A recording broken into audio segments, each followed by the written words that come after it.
मनसूख शुदा price bond को नकद कराने की आखिरी तारीख में तोसी।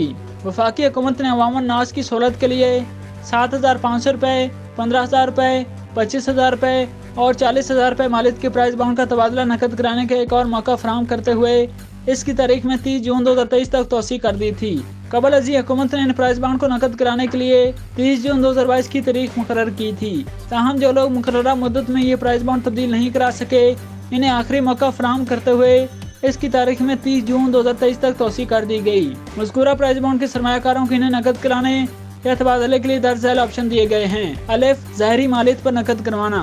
बे, इन बॉन्ड की 25,000 रुपये या 40,000 रुपये के प्रीमियम प्राइस बॉन्ड में मुंतकली, इन्हें स्पेशल सेविंग सर्टिफिकेट या डिफेंस सेविंग सर्टिफिकेट्स में बदलना। इन प्राइस बॉन्ड का तबादला मुल्क भर में SBP बैंकिंग सर्विसेज कॉरपोरेशन के दफातर और कमर्शियल बैंकों के मराचों से 23 जून 2023 तक किया जा सकता है। स्टेट बैंक ने कमर्शियल बैंकों को तोसी शुदा तारीख तक प्राइस बॉन्ड नकद कराने या इनका तबादला करने की दरखास्तें कबूल करने के हवाले से ज़रूरी हिदायत जारी कर दी हैं। इन बॉन्ड्स को रखने वाले अफराद की हौसला अफजाई की जाती है कि वो इस आखिरी मौके से फ़ायदा उठाएं और अपनी होल्डिंग का 30 जून 2023 से कबल तब्दील करवा लें। इस तोसी शुदा रेललाइन की मियाद खत्म होने के बाद मज़कूरा प्राइस बॉन्ड को नकद या इनका तबादला नहीं कराया जा सकेगा और ये काबिल इस्तेमाल नहीं रहेंगे।